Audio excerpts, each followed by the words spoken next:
ফিস্টি শব্দটা ছোট, কিন্তু এর ভিতরে লুকিয়ে আছে অনেক বড় একটা গল্প। এই গল্পটা শুরু হয় রান্নাঘর থেকে। হালকা আগুনের তাপে, কড়াই তেলের টুংটাং শব্দে, মশলার গন্ধে ভরে ওঠা একটা ঘর। বন্ধুদের হাতে রান্না, বন্ধুদের সাহায্য আর বন্ধুদের হাসি ঠাট্টা সব মিলিয়ে তৈরি হয় একটা আলাদা অনুভূতি।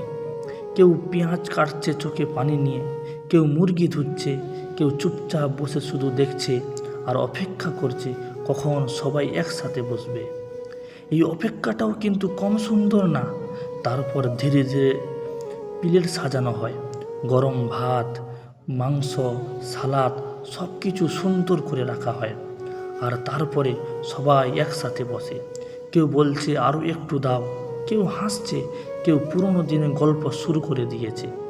সেই মুহূর্তে না থাকে কোনো দুঃখ, না থাকে কোনো চিন্তা, শুধু থাকে একটু সুখ, একটু শান্তি আর অনেকটা ভালোবাসা। জানো তো, এই মুহূর্তগুলোই আসল জীবন। কারণ আমরা সারাটা দিন কষ্ট করি, দৌড়াই, কাজ করি, টাকা উপার্জন করি, কিন্তু শেষে গিয়ে আমরা এই সব কিছু মনে রাখি না। আমরা মনে রাখি কার সাথে বসে খেয়েছিলাম, কার সাথে হেসেছিলাম। একটা ফিস্টি শুধু পেট ভরায় না, মনও ভরায়।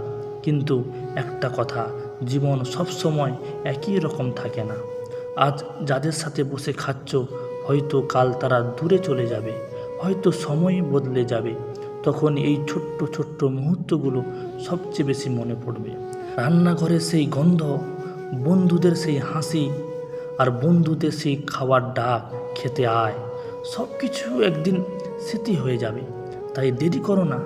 যখন সময় আছে, যখন মানুষগুলো পাশে আছে, তখন তাদের নিয়ে একটা ছোট্ট ফিস্টি করো। নিজের হাতে রান্না করো, সবাইকে ডাকো, একসাথে বসো, একসাথে খাও। কারণ একটা ফিস্টির স্বাদ শুধু খাবারে না, থাকে ভালোবাসায়। আর এই মুহূর্তগুলো, ভালোবাসা একদিন তোমার জীবনের সবচেয়ে বড় সম্পদ হয়ে থাকবে। তাই আজই একটা ফিস্টি করো আর নিজের মানুষদের বলো, তোমরা আছো বলে আজকে জীবনটা আল্লাহ এত সুন্দর করিয়ে দিয়েছেন।